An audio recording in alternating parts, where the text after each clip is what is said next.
Ito po yung nakakatakot, Mr. President.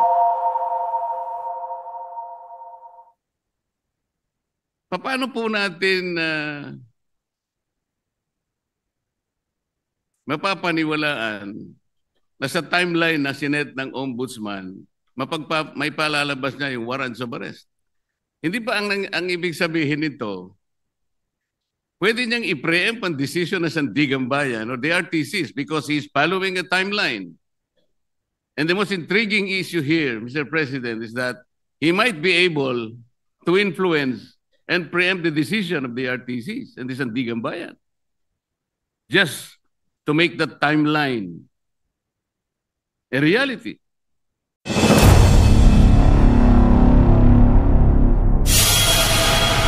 Majority Leader. Mr. President, I move that we resume consideration of House Bill number 4058 under Committee Report number 18. This refers to the 2026 General Appropriations Bill, the parliamentary status of which is that we are in the period of interpellation. I further move that we now consider the budget of the Office of the Ombudsman and recognize the distinguished Senator Chairman Sherwin Gatchalian to sponsor and to interpellate Senator Kiko Pangilinan. All right. Any objection? Hearing none, consideration of House Bill 4058 is in order. We recognize the parliamentary status of which is in the period of interpellation. The office or the budget of the Office of the Ombudsman is in order. Senator Sherwin Gatchalian will sponsor.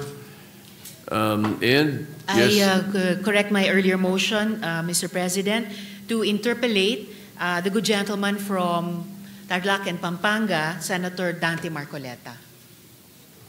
Senator Dante Marcoleta is recognized to interpellate. Mr. President, allow me to sponsor the budget of the Office of the Ombudsman. We respectfully submit for the body's consideration the fiscal year 2026 proposed new appropriations for the Office of the Ombudsman amounting to 6.5 billion pesos. Thank you, Mr. President.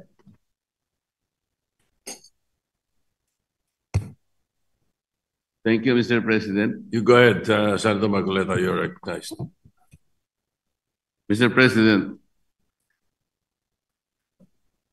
in several decisions of the Supreme Court, the Office of the Ombudsman was admonished for grave abuse of discretion, for acts of bending or twisting the law to expand its powers.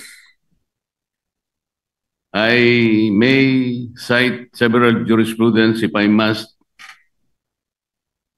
Mr. President,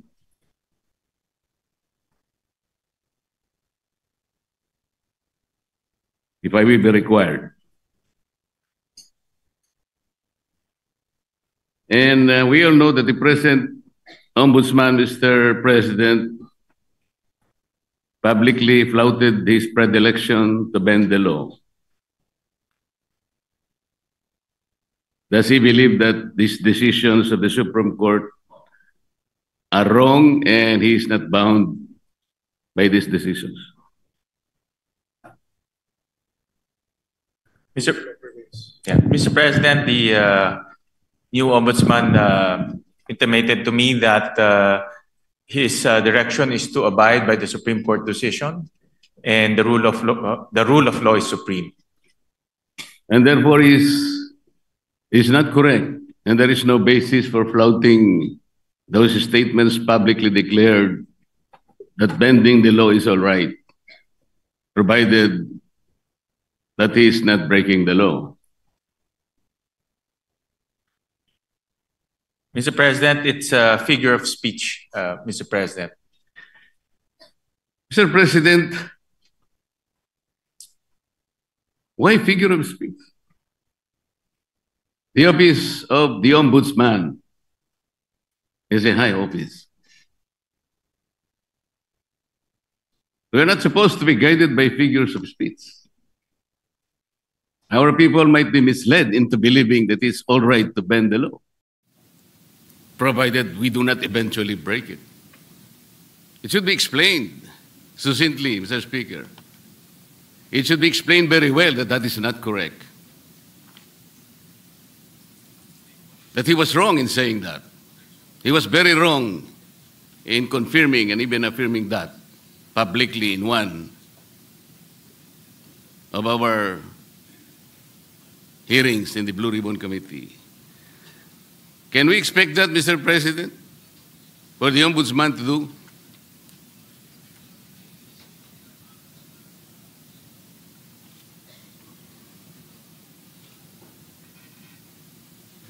One minute suspension, Mr. President. Session suspended.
President, the current ombudsman right now, he intimated to me that he is very strict in not bending the law.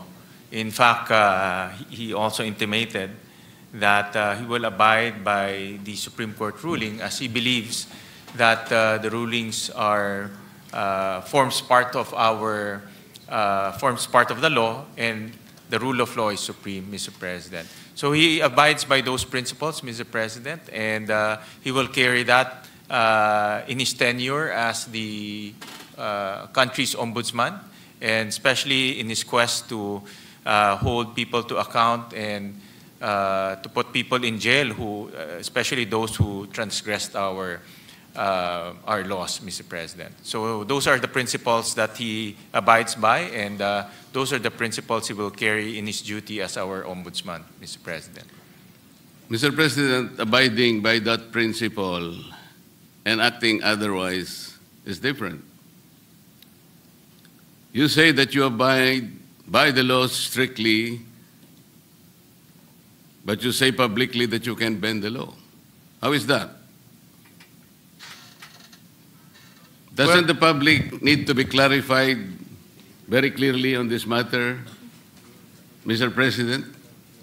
Our people might be confused by that statement. That's why I am asking whether he can make a clarification or he can make public apology for saying that, Mr. President. And this will be good for the country.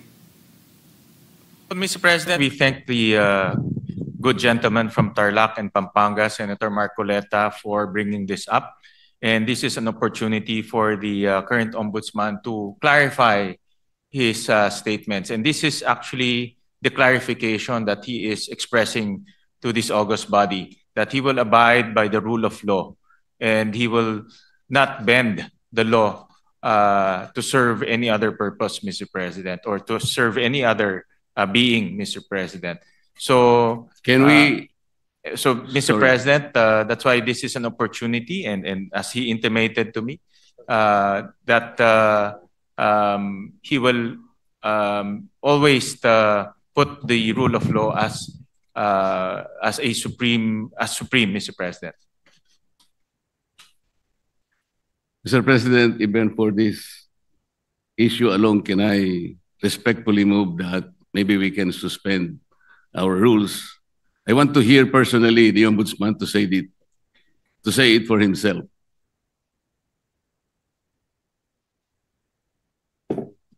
1 minute suspension, Mr. President. Session suspended.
Madam Majority Leader, what is your pleasure after that motion?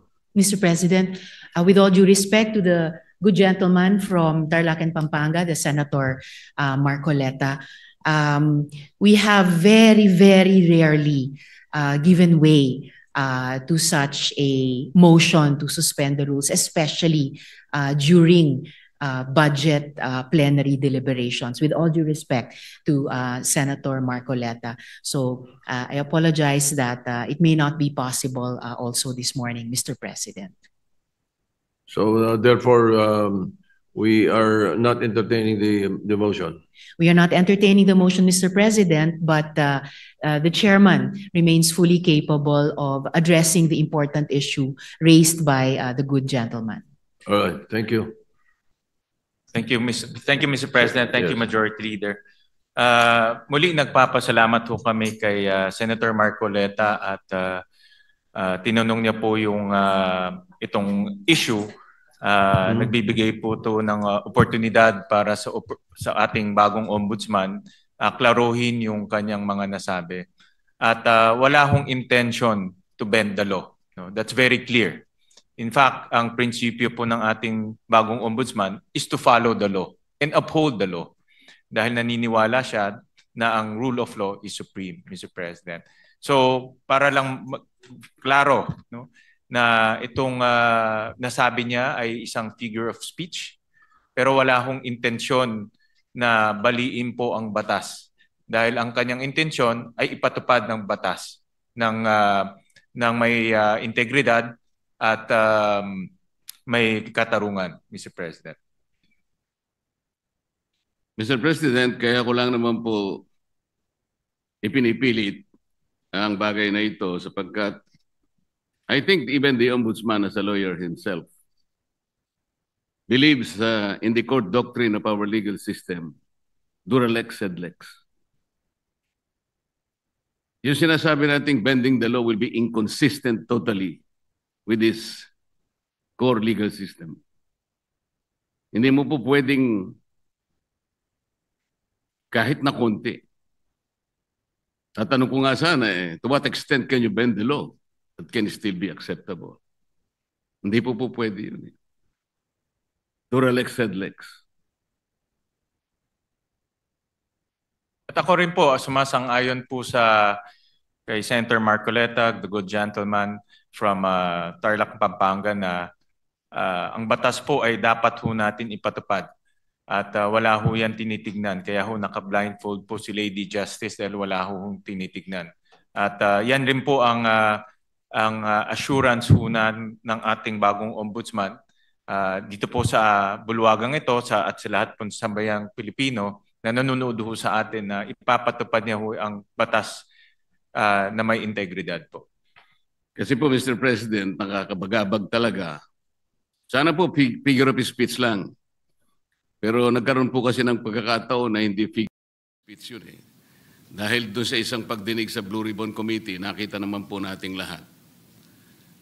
When a particular witness applied for witness protection program, and the law is clear, the provisions of law on the requirements on how to apply for a witness under the witness protection program. Nandun po lahat yun eh. The enumerations, the requirements are exclusive. Pero sinabi po ng ating ombudsman, then the Secretary of Justice, pinipilit po merong restitution.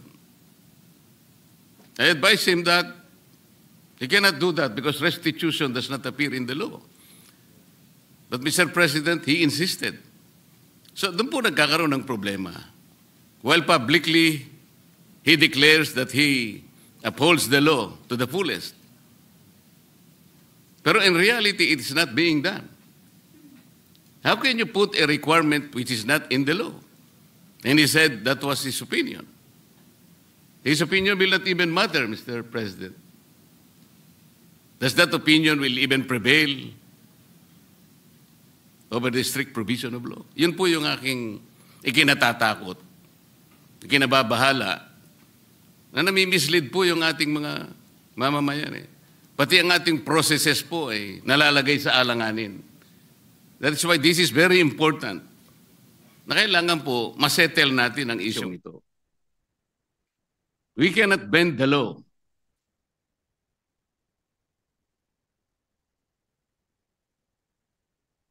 Kasi po, kapag pinanatili natin yun, it is as if the ombudsman has the power to refine the law or even revolutionize the law. No one can do that, Mr. President.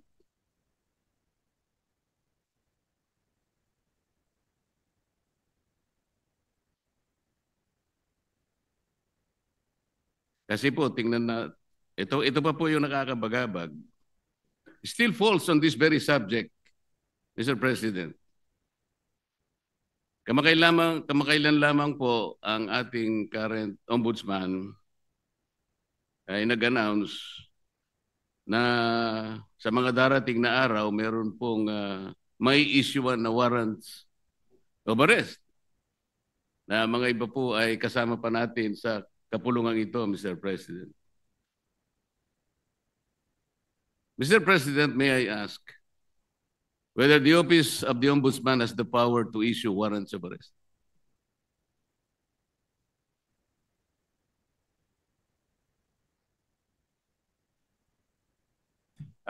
No, Mr. President.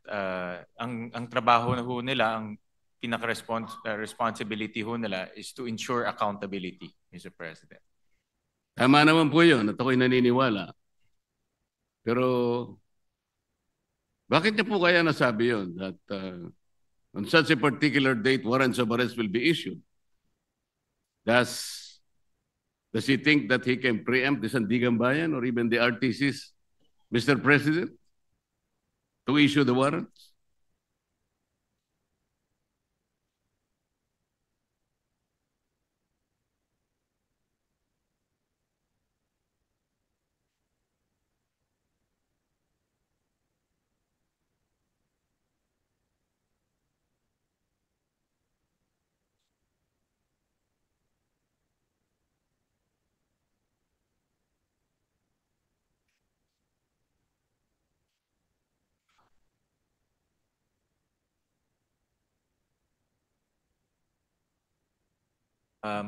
Mr. President, this is a indicative timeline. Meron ho kasing sinusundan ng ombudsman na timeline at base po doon sa mga nakita nilang ebidensya, nakita ho nilang mga krimen na ginawa po ng iba't ibang personalidad. Kaya po ito ay parte lang po ng kanilang timeline. At yun lang naman po yung inexplain ng kasalukuyang ombudsman, Mr. President. Mr. President, the Office of the Ombudsman is following a timeline. So paano po niya nasabi na on December 5th? Ano na yun? Anong date po ba yun? Ito po yung nakakatakot, Mr. President. Paano po natin mapapaniwalaan na sa timeline na sinet ng ombudsman, may palalabas niya yung warrants of arrest? Hindi ba ang ibig sabihin nito, pwede niyang i-preempt ang decision ng Sandigan Bayan or the RTCs because he's following a timeline. And the most intriguing issue here, Mr. President, is that he might be able to influence and preempt the decision of the RTCs and the Sandigan Bayan. Just to make that timeline a reality. This is a very dangerous proposition, Mr. President. But Mr. President, hindi naman po, no, dahil alam naman ho natin ang Sandigan ay under the ambit of the judiciary. Iba naman po ito sa trabaho po ng ombudsman. Pero bilang ombudsman, nakikita ko ho na dahil sila po ang magfa-file ng kaso, very optimistic ho sila na yung kanilang ifa-file na kaso mayroon pong kinahihitnatnan at mayroon pong resulta.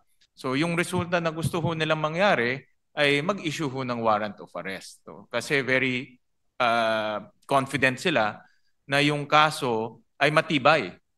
At very confident ho sila na yung ebidensya ay matibay. At yun din po ang gusto natin lahat. Ako po, very hopeful rin po ako na yung kanilang kaso at kanilang ebidensya ay matibay dahil ako rin po bilang isang Pilipino, gusto ko rin pong managot yung mga taong dapat managot.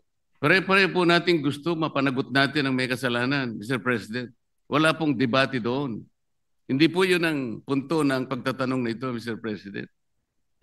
But the ability of the Office of the Ombudsman to predict even the timeline when the warrants of arrest can be issued is something that is troubling, Mr. President. Parang ang mangyayari, ayaw ko mang isipin yun. Ayaw ko rin naman talagang mangyari yun.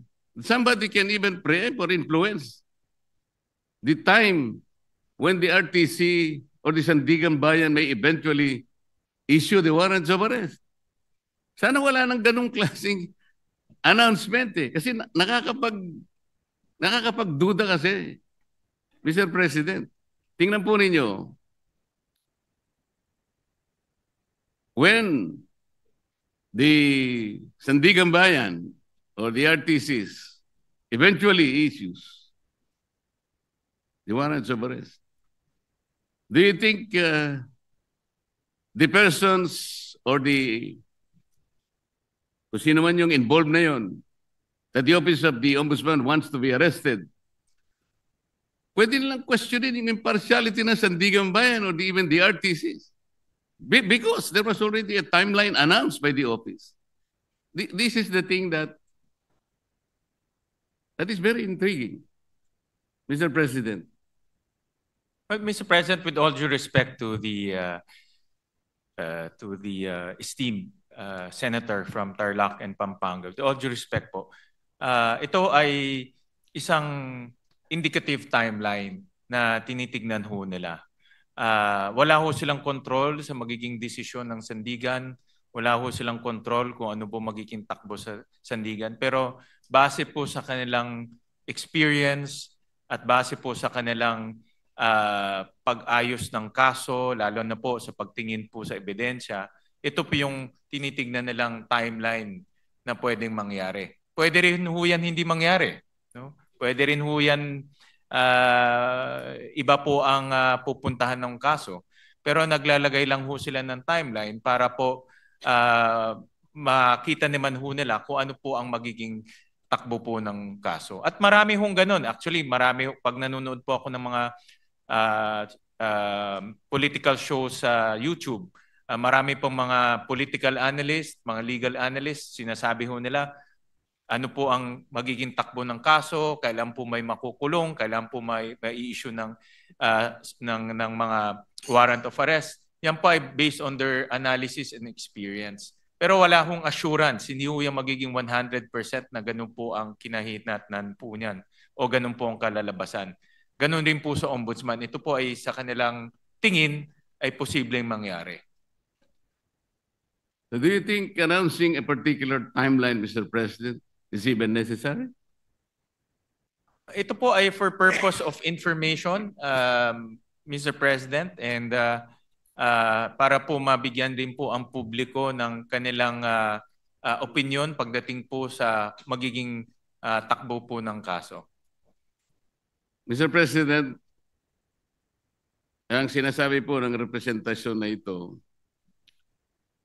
hindi naman kailangan pang i-announce yun Dahil magkakaroon lang po ng pagdududa ang ating mga mamamayan, lalong-lalo na po yung mga taong gusto nating ipa-aresto, sapagkat hindi naman kailangan na mag-announce pa.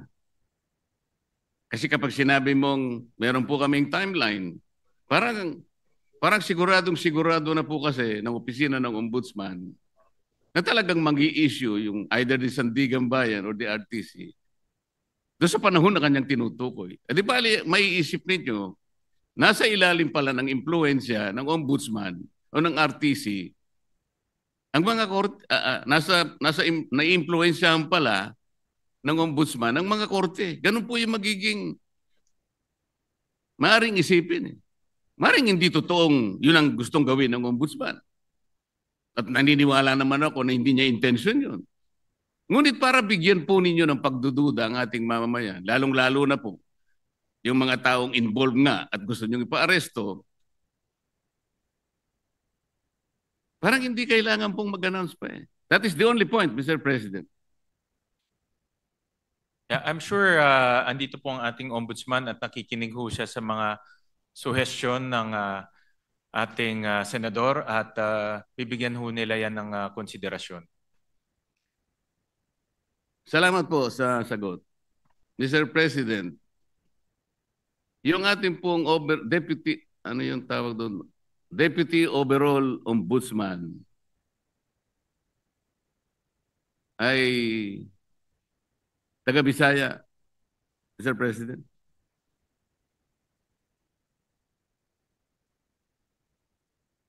Yung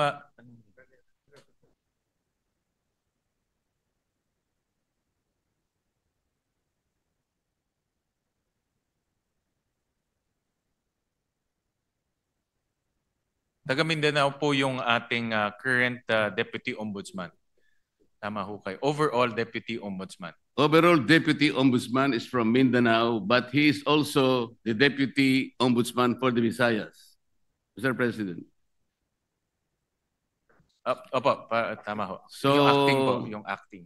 The overall Deputy Ombudsman and also the Deputy Ombudsman for the Visayas regularly travels from his place to Luzon, and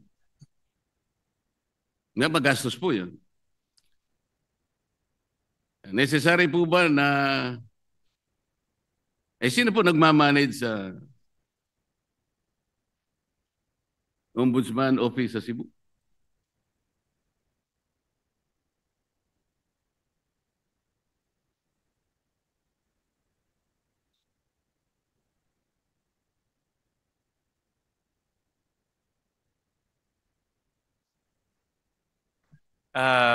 Mr. President, Senator Marcoleta, temporary po na bakante ho yung position na yon.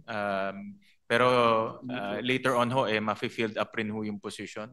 Pero sa ngayon po, dahil bakante ho yun, minomonitor po ng ating ombudsman itong mga opisina ito gamit po ang modernong teknolohiya tulad po ng Zoom, tulad po ng conference calling. So in other words, hands-on po ang ating ombudsman na sinisigurado niya itong mga opisina na ito ay tumatakbo ng maayos. Alin po yung bakante, Mr. President, yung overall Deputy Ombudsman o yung Deputy Ombudsman for Visayas?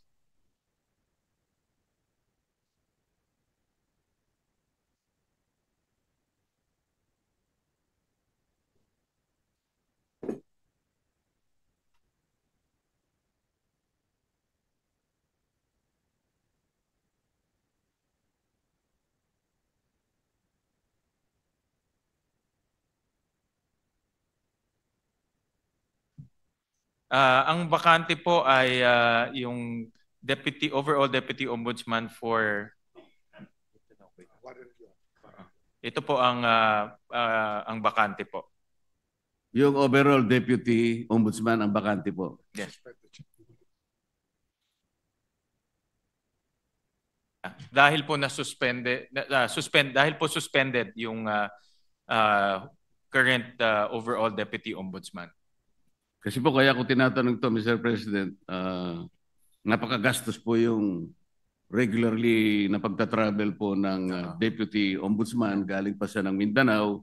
Meron pa siyang gawain dito sa Maynila dahil nga overall Deputy Ombudsman. Naisip ko po na unnecessary expense po yan sa opisina ng Ombudsman. Ang direction po ng ating bagong Ombudsman ay talagang gawing episyente po ang opisina. Natural lang naman po kung may bagong liderato, inaayos niya yung kanyang opisina sa nakikita niyang pinaka-episyenteng struktura, Mr. President. So, hindi naman po nila intention na maging bakante to at later on rin po ay malalagyan rin po ng tao. Pero tinitignan nila kung anong pong paraan o anong pong structure ang pinaka magiging epesyente po para po sa ombudsman offices, Mr. President. Mr. President, bago po naging ombudsman, ang aking kaibigan, siya po ay magkaibigan naman tayong dalawa. Ikaw naman, dinideny mo yata eh. Yun nga sinasabi ko, kaibigan pala kayo. Yun nga sinasabi ko. Narinig niyo yata ako, Senator Marcoleta. Bago po siya naging ombudsman, Mr. President, siya po ay kalihim po ng ating Department of Justice. Yun naman pong, dahil nag-retire po yung ating dating ombudsman, Samuel Martires, nagkaroon po ng acting ombudsman. Siya po ay si Overall Deputy Ombudsman Dante Vargas. Kapangalan ko pa siya. Nasaan po siya? Salamat po. Nandito ho siya. Siya po ngayon ang Deputy Ombudsman for Visayas and acting overall Deputy Ombudsman. Concurrent ho Yes, siya. Mr. President. For now. Yes, I know that.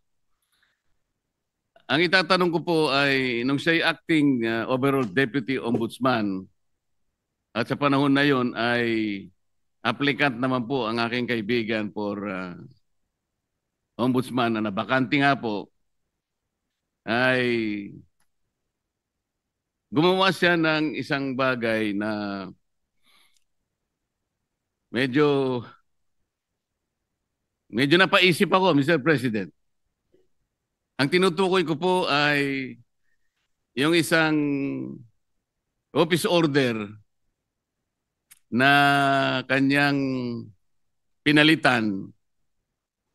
Ang office order na ito po ay kinapapalooban ng parang double docketing. Ngayon, nung siya po ay acting na ombudsman, inalis niya po yung dating memorandum order requiring double docketing. At siya ay gumawa ng isang parang office memo or memorandum na doon po ay tinanggal niya, pinalitan niya yung office order at may kalakip pa pong isang directive na lahat ng mga complaints, lahat ng asunto, lahat ng habla, administrative man yan, criminal o kahit ano yan, na napapaloob 10 araw bago maging effective yung kanyang order which was issued on September 17, 2025 ay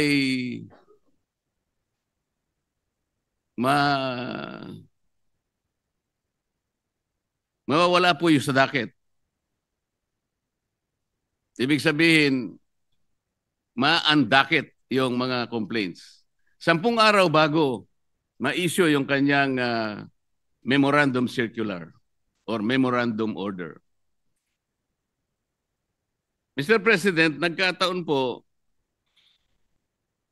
kung di ako nagkakamali, September 15 yata, ay nag-file ng complaint sa maraming opisyales ng ating pamahalaan. Kasama po yata si noon ay dating Secretary of Justice, ang aking kaibigan. Sa makatid, napaloob po siya doon sa 10 araw na siya sinasabi doon sa kanyang directive na mawawala po yung docket. Ang ibig sabihin po noon, Mr. President, pag nawala yung docket number, hindi na siya magiging active case kung hindi siya ay malalagay sa kategoriyaan na mga cases under evaluation. Ibig sabihin, Mr. President, wala pang active case, wala pang kaso. Sapagkat nawala ngang bisa yung naunang office order ng dating ombudsman Samuel Martires. Yun po ang naging daan, Mr. President, kung kaya nakapag-issue ng clearance ang opisina ng Ombudsman. At dahil nga po, mistulang walang kaso laban sa aking kaibigan, nasama siya doon sa shortlist na pagpipilian ng ating Pangulo na susunod na Ombudsman ng ating bansa. Mr. President, wala bang, yung ba pangyayaring yun ay, is there something much to be desired in the entire process, Mr. President? Parang ang nangyari, nakagawa ng gano'n yung overall ombudsman nang hindi naman maliwanag what is the visible public service na pwedeng nakamit ng ating mamamayan doon sa ginawa niyang pagpapalit ng office order. Hindi kaya lang ginawa yon para mapagbigyan ang aplikasyon ng aking kaibigan at makakuha siya ng clearance upang sa ganon eventually he will be included in the shortlist to be submitted to the office of the President, makasama sa pagpipilian bilang ombudsman. Yun po yung aking gustong malaman, Mr. President.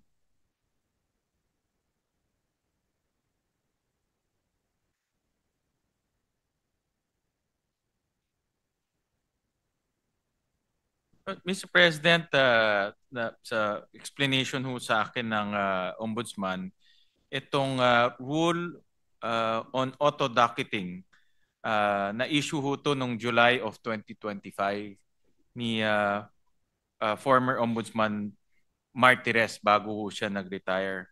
At nakita ho nila na hindi to dumaan sa tamang proseso. It was found not to be properly published. So hindi ho na publish ng maigi. So binalik ho to ni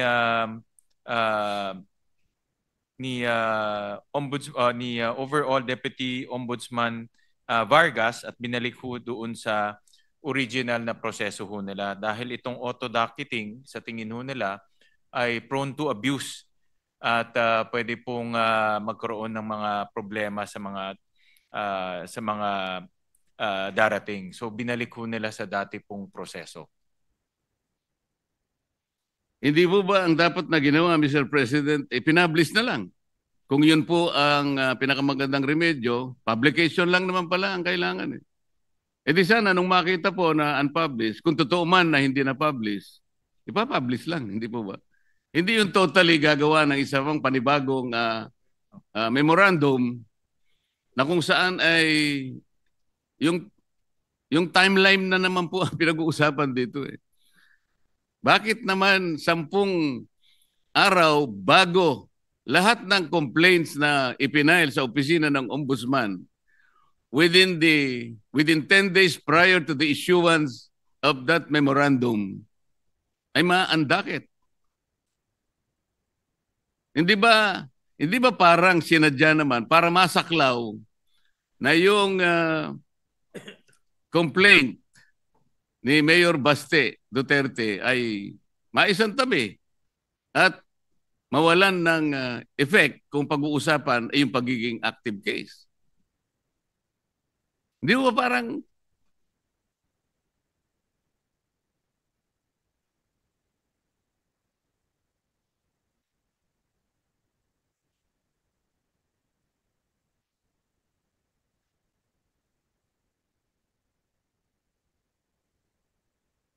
Well, nung naging acting po si overall Deputy Ombudsman, pinag-aralan ho nila mabuti itong auto-docketing at nakita ho nila na prone to abuse ho to dahil pag-file mo, docketed na ho kaagad without any analysis. So ang ginawa ho niya ay bumalik lang ho sa dating proseso, no, na mayroon pang verification and analysis. Total, hindi naman ho ganun katagal yung verification analysis. Depende ho sa klase ng kaso. Ang pinakamatagal na ho ay yung verification po can happen between 48 hours to 72 hours. No? So, ang naging dahilan po is sa tingin nila ay prone to abuse po itong auto-docketing. So, yun po yung naging kanilang desisyon. No? Kaya bumalik lang po sa original na proseso. Palagay niyo po tama yung argumento, Mr. President. Ay bakit naman 10 araw ang sinaklaw? Kasi pa pinag-uusapan natin, September 15 po yung date ng complaint yata ni Vice Mayor Baste. O kung halimbawa 3 araw na lang o 2 araw, hindi nasasaklaw yung...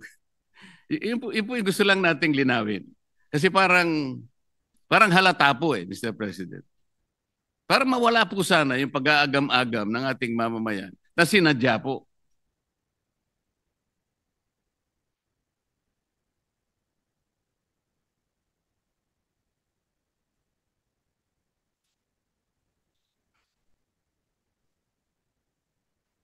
But yun po yung naging decision nung acting ombudsman at that time. Dahil yun na nga, sa kanyang pagtingin ay ito po ay baka maabuso dahil nga pag-file niyo ho, diretso, docket na ho kaagad at hindi bine-verify kung yung fina-file po tama o hindi. Prone to harassment rin ho dahil nga alam naman ho natin sa politika kung mayroon kang kagalit, pa-file ka lang tapos ibubulgar ho, mayroon ng ombudsman case. No? So, binalik lang po sa dating proseso. Hindi na ho, dahil sa kanilang pag-aanalisa, ito po yung pinaka maayos at hindi po maaabuso na proseso. So, yun lang po ang ginawa ho nung dating ombudsman. Yung acting ombudsman in particular. Sana nga po hindi na abuse ang proseso, pero hindi po malinaw na ganun ang nangyari. Halimbawa, isa pa po, yung complaints po na ipinail sa ombudsman may kinalaman po sa mga opisyalis ng Department of Public Works. Ang date po nun ay September 11. Nasama po sa 10 araw prior to the effectivity of that memorandum circular issued by the overall Deputy Ombudsman. Ngayon, hindi po ako nagkakamali, 15 sa 18 ipinaghabla na opisyal ng DPWH na preventive suspension, na suspindi po base po sa complaint na ipinail. Ngayon, kung susundan po natin ang argumento ninyo, ano po ngayon na magiging basihan ng pagkaka-preventive suspension ng mga yun? Sapagkat wala ng kaso po dahil na-undakit na po So, sa makatwid, meron po kayong sinasabi na maraming isang bagay na makakabuti, pero meron ding nakasama po Hindi po naging consistent dahil nga po sa madalian, hindi ko po malaman kung talagang yun ang pakay talaga ng pagkakapalit ng docketing na ginawa ng dating ombudsman. Maliban pa po rito, nung maandakit po ba yung complaint ni Mayor Baste? Kasi naandakit nga po base sa circular na yun. Na-notify po ba si Mayor Baste doon sa pangyayari? Was he notified?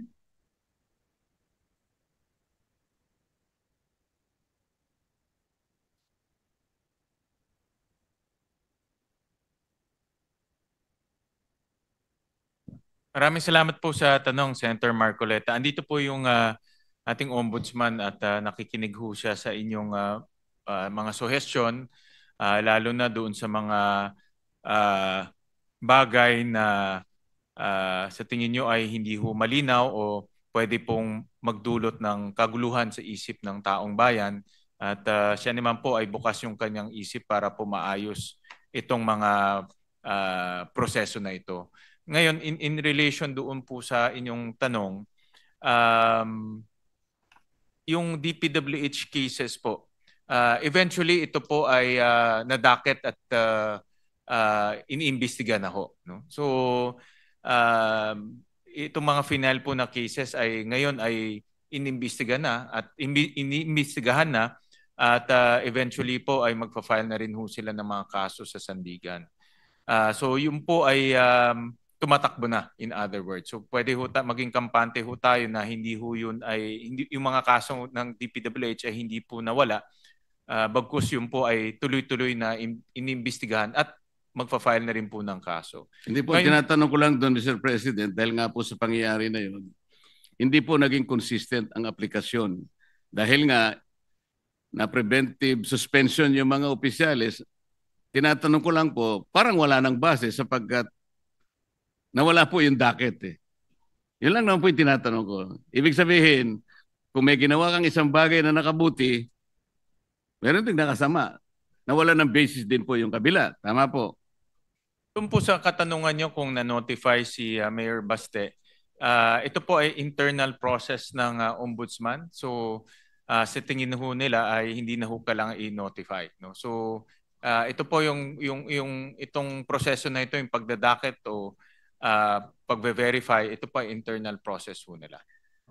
Ganun na lang po ang kanilang pangangatwiran, Mr. President. Paano naman mangingigibabaw ang isang internal process ng ombudsman?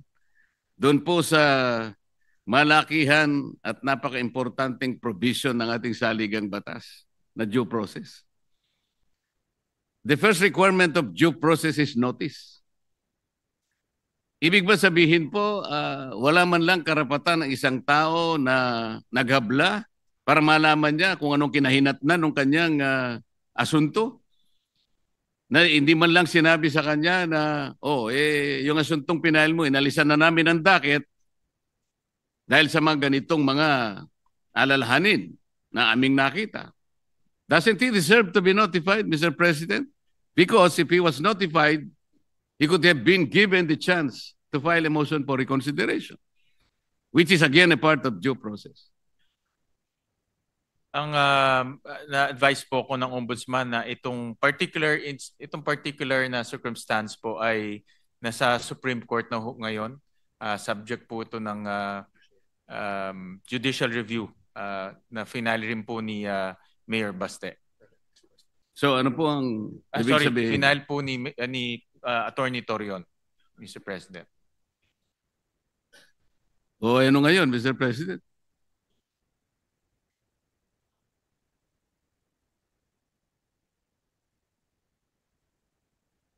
So ito po ay under the judicial review po ng Supreme Court. Oo nga itong po. circumstances po.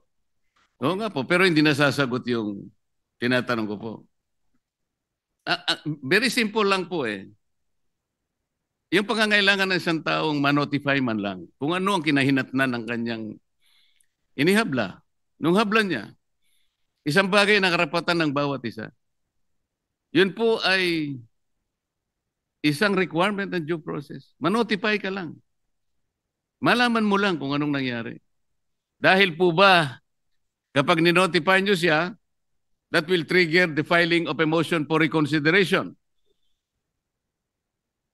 At base po sa rules ng ombudsman, mangangailangan po kayo at least ng 15 days. Para sa ganon, ma-resolve ninyo yung kanyang motion for reconsideration. Hindi nyo kailangan yung 15 days kasi nga, baka hindi maisama sa shortlist ang pangalan ng aking kaibigan. Ito po yung ating sinasabi. Mr. President, sana po lahat ng ginagawa natin ay nasa ilalim ng transparency. Ito pong pinakamabuting magagawa natin sa ating bansa. Lalo na ngayon na maraming tao po ang nalulungkot, baka hindi lang nalulungkot, nagagalit sa mga nangyayari. Kung hindi po tayo transparent, wala tayong kakayahan na sabihin sa kanila, ilantad, buksan sa kanila ang kaganapan ng nangyayari. We're just merely paying lip service to a very important provision of our Constitution that public office is a public trust. Maraming salamat po sa panahon, Mr. President. At sa panahon ng ating sponsor, panahon po ng Ombudsman na binigay sa akin. Salamat po. Maraming salamat po, Senator Marcoleta. At Thank you. ulitin ko lang po, nandito po ang mga kawani ng Ombudsman at nakikinig ho sila sa inyong mga suggestion, sa inyong mga mungkahi. At rest assured po na ito ay suseryosohin ho nila. Maraming salamat po, Senator. Majority Leader.